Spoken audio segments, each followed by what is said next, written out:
Saya Yolanda Patricia Nebaho dari kelas 11 IPS 1 akan membacakan sebuah wacana tentang sengketa pemilihan gubernur Lebak Banten sekaligus memberikan kesimpulannya menurut pribadi saya sendiri. Dalam wacana ini dikatakan bahwa sebuah lembaga Komisi Pemberantasan Korupsi atau yang sering disebut dengan KPK memanggil beberapa orang yang dijadikan saksi mata dalam kasus penyuapan, di mana kasus penyuapan itu bermula dari sebuah pasangan calon gubernur dan wakil gubernur Amir dan Kasmin. Mereka merasa keberatan jika mereka kalah. Oleh sebab itu mereka mengajukan keberatan kepada Mahkamah Konstitusi, di mana pada saat itu Ketua Mahkamah Konstitusi adalah Akil. Nah, dalam kasus ini yang dikatakan bersalah hanya ada 3 orang, yaitu Akil, Atut, dan Wawan.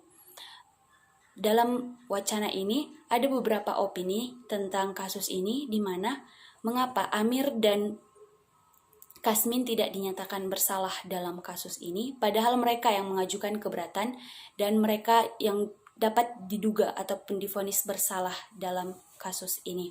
Menurut saya pribadi, ada 2 kemungkinan, yaitu yang pertama, Amir dan Kasmin memang tidak bersalah. Mereka hanya merasa keberatan dan juga ingin memastikan bahwa hasil akhir dalam pemilihan gubernur tersebut memang benar adanya. Yang kedua, Amir dan Kasmin memang melakukan penyuapan tersebut tetapi secara tidak langsung, yaitu dengan menggunakan tim sukses mereka, yaitu Atut dan Wawan. Nah, dari wacana tersebut itulah yang dapat saya simpulkan. Maka dari wacana tersebut yang divonis bersalah adalah Akil, Atut, dan Wawan yang dalam hukum ataupun pengadilan dapat dibuktikan bersalah, sedangkan Amir dan Kasmin tidak dapat dibuktikan bersalah menurut pengadilan dan hukum. Baiklah, saya akan menjawab pertanyaan dari teman saya Egita Nenggolan. Pertanyaan yang pertama, selain daripada penyuapan, apa saja kasus yang ada dalam pemilihan umum atau pemilu? Menurut saya yang pertama adalah golput atau golongan putih, di mana rakyat ataupun masyarakat tidak memilih dalam pemilihan umum. Yang kedua, adanya petugas TPS, tempat pemungutan suara, yang kurang bertanggung jawab dalam melaksanakan tugasnya. Dan yang ketiga adalah tidak terdaftar menjadi pemilih tetap. Pertanyaan yang kedua adalah, apa pendapatmu tentang penyuapan? Menurut saya pribadi, penyuapan adalah tindakan yang buruk ataupun tidak benar.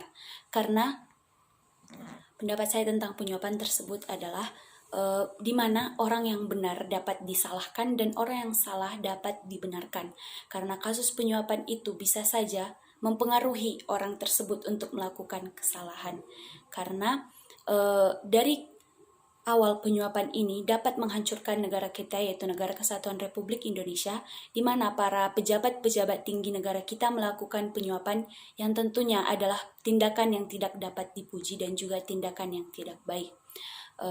Pertanyaan yang ketiga adalah, bagaimana cara mencegah kasus penyuapan ataupun penyuapan selain daripada pemerintah, ataupun menurut saya tindakan selain daripada pemerintah. Jika selain daripada pemerintah, menurut saya tindakan atau upaya tersebut kurang ampuh, karena jika dilaksanakan pemerintah, para orang yang menyuap juga tetap melakukan kesalahan tersebut. Tetapi menurut saya pribadi, jika tidak menggunakan pemerintah, itu berasal dari diri kita sendiri, di mana jika kita ingin berubah dan jika kita tidak ingin melakukan hal tersebut, maka kita tidak akan melakukan hal tersebut. Dan juga bisa saja jika kita seorang yang berpendidikan ataupun mengetahui tentang hal tersebut, kita bisa memberitahu kepada teman-teman kita ataupun mensosialisasikannya tanpa dengan pemerintah.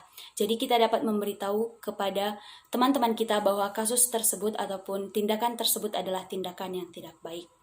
Baiklah, demikianlah hasil dari pemaparan saya dan juga jawaban dari pertanyaan teman saya Egita Nenggolan. Sekian dan terima kasih.